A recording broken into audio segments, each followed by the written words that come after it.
नमस्कार, मैं डॉक्टर अपर्णा। आप म्यूज़िक कंपनी की ओर से आज रफ़ी साहब के श्रद्धांजलि के इस दिन पर कुछ कहना चाहती हूँ। मैं बचपन से रफ़ी साहब और लता जी को सुन सुन के गा रही हूँ। मेरे पिताजी के गाइडेंस से रफ़ी साहब के रूहानी गायन को समझने की कोशिश करते करते मैंने अपना संगीत का प्रयास जारी रखा है। रफ़ी साहब के गाने मैं बचपन में बहुत गाती रहती,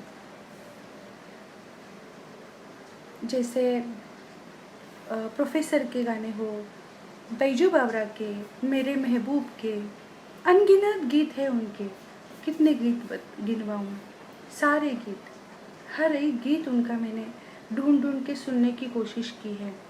उनका हर गीत सुन के उनकी शहद सी मीठी आवाज़ से मंत्रमुग्ध होती मैं रफ़ी साहब की फ़ैन और शिष्या बन गई और उनको अपने परिवार की तरह महसूस करती।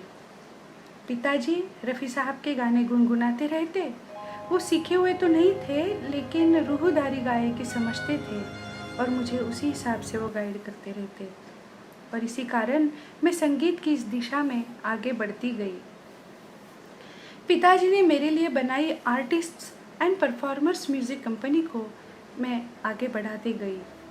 हर साल आप म्यूज़िक कंपनी में 31 जुलाई को रफ़ी साहब की याद में एक थे रफ़ी साहब, ये रफ़ी साहब की याद में हम रफ़ी नाइट आयोजित करते हैं, जिसमें अपकमिंग आर्टिस्ट सिर्फ रफ़ी साहब के ही गाने गाते हैं। और उस दिन हम कुछ होनहार कलाकारों को, जिन्होंने अपना काफ़ी समय कला को दिया है, ऐसे कलाकारों को बुला के, स्टेज पे बुला के उनको रफ़ी साहब के अवार्ड से सम्मानित करते हैं।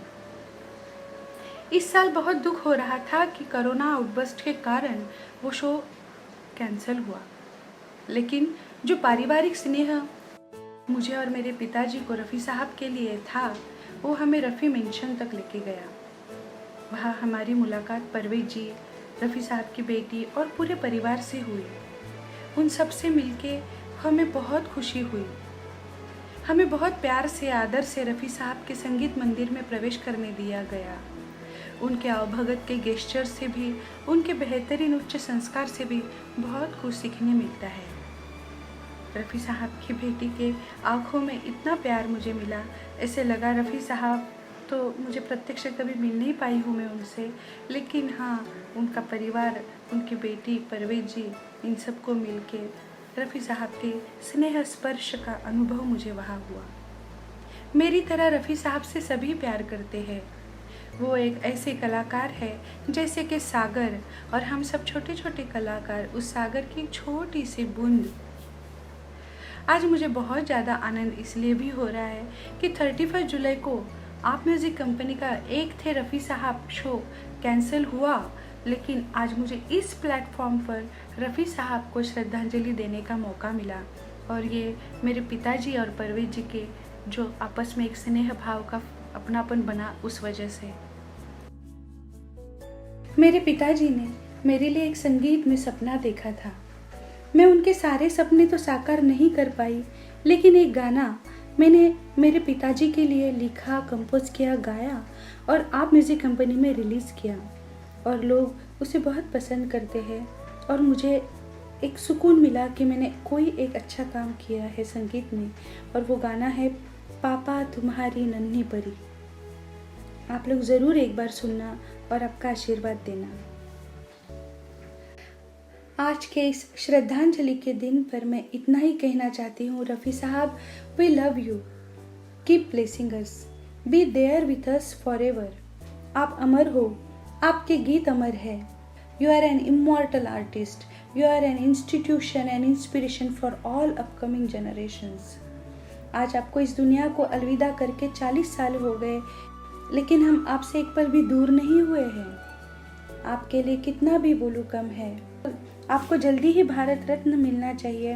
वैसे आपको किसी भी अवार्ड की ज़रूरत नहीं है, आप खुद एक अवार्ड हो हम सब के लिए। आपके चरणों में आज एक गीत पेश करना चाहती हूँ जो मुझे बचपन से बहुत पसंद है, गाते रहना बहुत पसंद है। मन रे तू काहे न धीर धरे। मेरे गुरुकुल में, आप म्यूज़िक के गुरुकुल में ये गीत हर एक को कंपलसरी में सुनाती हूँ और सिखाती हूँ, तो मुझे बहुत खुशी हो रही है कि इस मौके पर मैं ये गाना श्रद्धांजलि के तौर पे आज आपके सामने प्रस्तुत करूँ।